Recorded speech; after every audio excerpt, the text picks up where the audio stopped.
Oke, yuk mulai. Oke, selamat malam. Di sini kami dari kelompok akan presentasikan tentang relevansi cloud computing atau Proxmox PA dengan kemajuan teknologi dewasa ini. Perkenalkan, nama kami yang pertama saya Yakobus Yosi dan rekan-rekan saya. Itu saya Muhammad Davo Malik. Saya Andika Diordo Damanik. Selanjutnya, oke, langsung saja kita ke slide pertama, yaitu tentang sejarah dan teori singkat.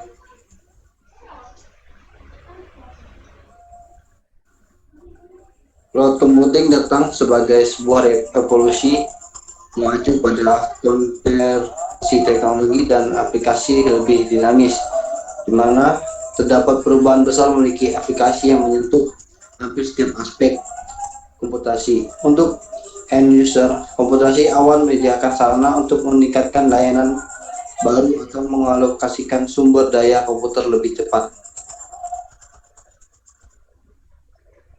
Bip, Berikut saya ini bersuara 4 dulu ya, Bip. model pengembangan cloud. Yang pertama, public cloud. Jenis cloud ini diperuntukkan untuk umum oleh penyedia layanannya. Kedua, private cloud merupakan infrastruktur layanan cloud yang dioperasikan hanya untuk sebuah organisasi tertentu.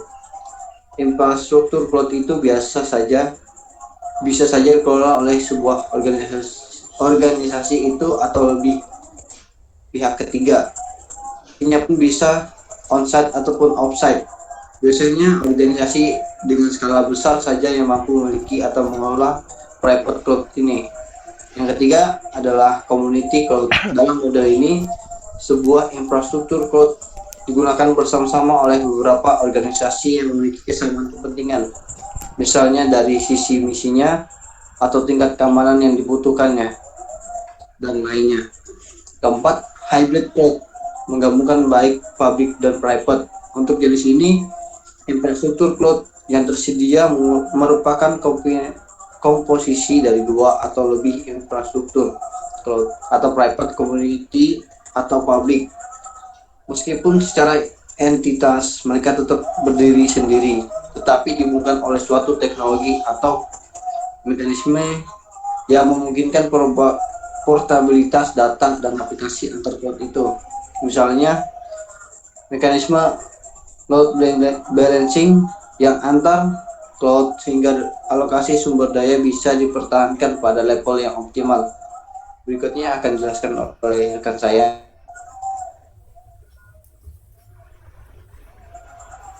Ide awal dari cloud pada tahun 1960-an saat John McCarthy, pakar komputasi MIT yang dikenal juga sebagai salah satu pionir intelijensia buatan, menyampaikan visi bahwa suatu hari nanti komputasi akan menjadi infrastruktur publik seperti halnya listrik dan telepon. Namun baru di tahun 1995 lah Larry Ellison, pendiri Oracle, memunculkan ide network computing sebagai kampanye untuk menggugat dominasi Microsoft yang saat itu merajai desktop computing dengan Windows 95-nya. Larry Ellison menawarkan ide bahwa sebetulnya user tidak memerlukan berbagai software, mulai dari sistem operasi dan berbagai software lainnya, dijejalkan ke dalam PC desktop mereka. PC desktop bisa digantikan oleh sebuah terminal yang langsung terhubung dengan sebuah server yang menyediakan environment yang berisi berbagai kebutuhan software yang siap diakses oleh pengguna. Di Indonesia yang menawarkan layanan komputasi awan, salah satunya ialah PT Telekomunikasi Indonesia. Layanan yang ditawarkan berupa aplikasi berbasis software as a service atau SaaS dan infrastruktur as a service atau IaaS. PT Telkom atau yang biasa dikenal Telekomunikasi Indonesia menawarkan layanan e-office on demand yang untuk kebutuhan kolaborasi atau korespondensi di dalam suatu perusahaan atau organisasi.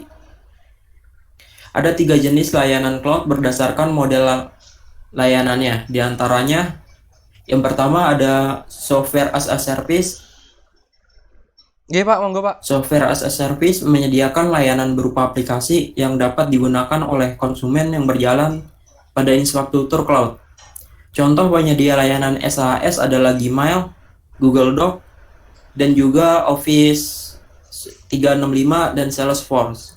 Dan yang kedua yaitu ada Platform as a Service atau PaaS, menyediakan platform penguraman, tools, web server, dan juga database yang berguna untuk pengembangan aplikasi yang berjalan pada infrastruktur cloud dan hasilnya dapat dimanfaatkan untuk konsumen. Contoh penyedia layanan PaaS yaitu ada OpenShift, PHP Cloud, AppFox, Heroku, dan juga Google App Engine. Dan yang ketiga yaitu ada infrastruktur as a service, yaitu menyediakan sumber daya PRORES, storage, kapasitas jaringan, dan sumber daya komputasi lainnya. Contoh penyedia layanan Amazon EC2 dan juga Telkom Cloud.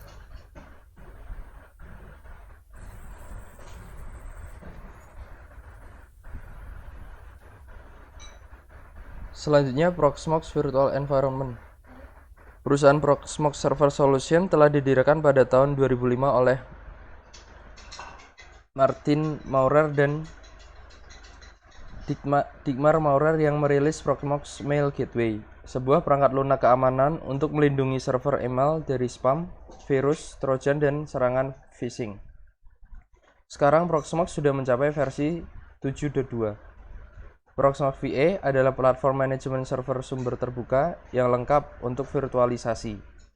Proxmox mengintegrasikan Hypervisor KVM dan Linux Container atau LXC dengan penyimpanan yang ditentukan perangkat lunak dan fungsionalitas jaringan di dalam satu platform, dengan antarmuka pengguna berbasis web yang user-friendly dan terintegrasi, sehingga kita dapat mengelola VM dan kontainer, ketersediaan tinggi untuk cluster, serta alat pemulihan bencana yang terintegrasi dengan mudah.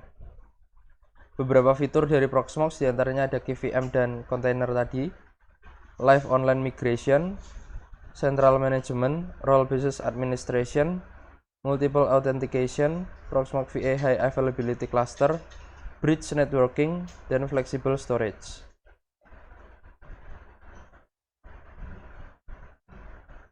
Keunggulan dari Proxmox diantaranya gratis, karena kita dapat menginstal Proxmox dan menggunakannya secara gratis. Kita dapat membuat infrastruktur cluster, data center dengan fitur lengkap dan tidak perlu membayar apapun.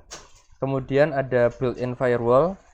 Proxmox VA mempunyai firewall sendiri, yaitu untuk melindungi cluster sehingga masing-masing virtual mesinnya aman. Kemudian ada mendukung Open vSwitch, yaitu virtual switch yang digunakan dalam lingkungan virtual. Dan Proxmox VA ini mendukung penuh adanya Open vSwitch. Kemudian mendukung KVM, yaitu modul yang ditambahkan pada kernel Linux untuk menjalankan full virtualization. Next step.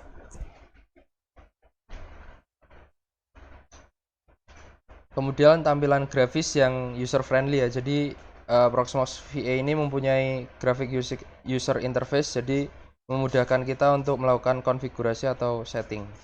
Next. Tampilannya seperti yang ada di gambar ya.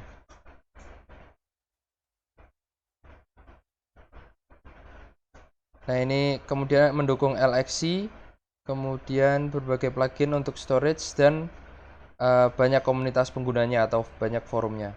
Kemudian kekurangan dari Proxmox, pertama mendukung distribute resource scheduler, di mana distribusi workload antar host ke host yang berada dalam satu cluster harus dilakukan secara manual. Kemudian menurut sebagian orang, performance dari Proxmox belum maksimal bila dibandingkan dengan VMware, ESX, Microsoft Hyper-V, maupun Oracle VM. Di sini menurut saya wajar ya, mengingat Proxmox ini kan gratis. Kemudian short node virtual machine kadang tidak berjalan semestinya. nih forum Proxmox. Oke. Oke, 10 untuk link menit jadi ya? forumnya bisa dilihat di font yang berwarna biru. Selanjutnya,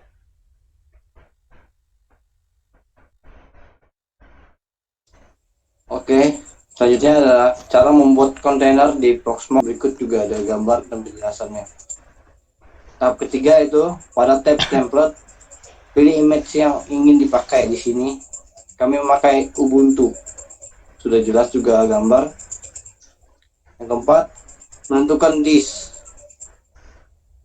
Dan kelima, lalu menentukan jumlah CPU core container yang akan dipilih oleh kita. Yang keenam, yaitu setting memori atau RAM. Lalu bisa mengatur swap juga di tab memori.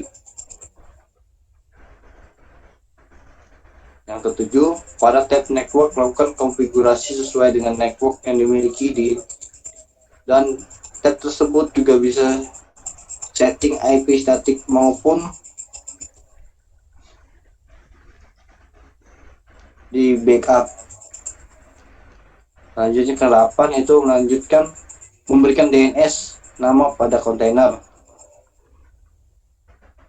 Ke-9 yaitu tab summary, bisa dilihat semua settingan kontainer. Jika sudah benar, lalu klik finish. Yang ke-10 yaitu jika kontainer berhasil dibuat, akan muncul di bawah server untuk menyalakan kontainer. Lalu klik start atas kanan Proxmox sesuai dengan gambar. Selanjutnya adalah cara membuat virtual machine di Proxmox. Yang pertama yaitu upload file ISO installer sistem operasi yang akan diinstal sebagai guest OS. Langkah yang kedua yaitu klik menu create VM untuk memulai membuat virtual machine. Contohnya yaitu seperti yang digambar. Langkah yang ketiga yaitu pada form ini diminta untuk menentukan nama node, VM ID, dan juga nama. Langkah yang keempat yaitu akan diminta menentukan installer sistem operasi yang akan diinstal. Langkah yang kelima, pada tab ini dapat menunjukkan jenis sistem operasinya. Di situ dapat memilih mau memakai Microsoft atau Linux. Dan langkah yang keenam yaitu pada tab hard disk dapat menunjukkan seberapa besar hard disk yang akan dialokasikan untuk VM. lalu langkah yang ketujuh, di tab CPU dapat menentukan jumlah core prosesor yang akan dialokasikan untuk menjalankan VM. Lalu langkah ke-8, di tab memori dapat menentukan jumlah memori yang akan dialokasikan untuk menjalankan VM. Ya, hampir sama seperti kontainer ya. Next. Pada tab network dapat menentukan model koneksi jaringan VM dengan lingkungan sekitar, apakah bridge atau yang lainnya. Jadi kalau bridge itu sesuai dengan host PC-nya ya, atau server PC-nya. Kemudian pada tab ini dapat mereview di tab selanjutnya kita dapat mereview parameter-parameter yang telah ditentukan sebelum proses pembuatan VM dilakukan. Jadi kita review sebelum kita finish. Next. Setelah semua proses penentuan parameter dilakukan, selanjutnya klik start untuk memulai installer. Nah, terakhir ini adalah tampilan ketika kita udah berhasil menginstall virtual machine. Jadi bisa kita tes lewat SSH atau command prompt ya. Kita bisa tes dari VM-nya atau dari Proxmox-nya. Oke, sekian untuk presentasi dari kelompok kami. Semoga bermanfaat. Kurang lebihnya mohon maaf. Akhir kata, wassalamualaikum warahmatullahi wabarakatuh. Terima kasih.